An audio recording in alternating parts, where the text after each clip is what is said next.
The woman gently fed the last half bowl of wild vegetable porridge to the little girl. She looked at the child one last time, forced a smile, and quietly walked out of the house. Just then, the kind neighbor arrived with half a bowl of porridge and said she would take care of the little girl for a while. With tears filling her eyes, the woman ran toward the cliff behind the village. Her husband had died 2 years earlier. The cruel landlord had seized her land, and no one would give her work. Unable to feed her daughter, she believed death was the only escape.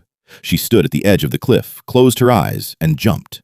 But instead of falling to her death, her clothes were caught by the twisted branch of a jujube tree, leaving her hanging helplessly in the air.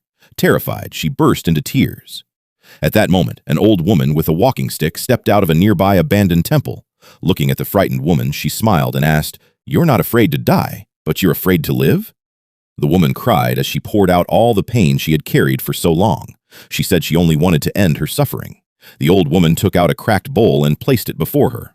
"Look at this bowl," she said. "Even though it's broken, it still serves its purpose. If a broken bowl can continue to be useful, why can't a person? No hardship lasts forever. As long as you don't give up, you can overcome anything." After saying those words, the old woman disappeared back into the temple.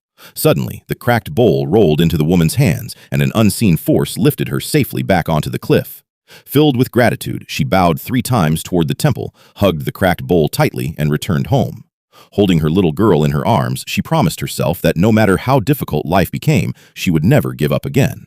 2 years earlier, her husband had died from illness, leaving her alone to raise their daughter. Not long after, a greedy landlord seized their farmland because she couldn't repay her debts. Homeless and penniless, she wandered from place to place, searching for work, but everyone turned her away because she was weak and poor. The next morning, carrying the cracked bowl with her, she went out once again.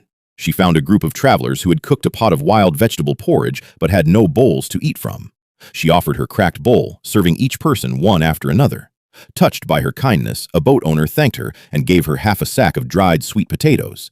That night, for the first time in many days, her little girl went to bed with a full stomach. Looking at the cracked bowl, the woman had an idea. She used it as a mold to shape clay bowls and began selling them for food. The boat owner admired her determination and promised to buy every bowl she made. Slowly, life began to improve, and she was finally able to provide for her daughter. But happiness didn't last long. The clay bowls were too fragile. They cracked when filled with hot porridge, and several customers were burned. The boat owner had no choice but to return all the bowls. Heartbroken, the woman sat down and cried. Seeing his mother in tears, the little girl rushed over to help gather the broken pieces. Her fingers were cut by the sharp edges, but she hid the pain and comforted her mother instead. She even volunteered to learn how to make bowls alongside her. The little girl's courage gave the woman new hope. She decided to master the true art of pottery. Like the video and subscribe for next part.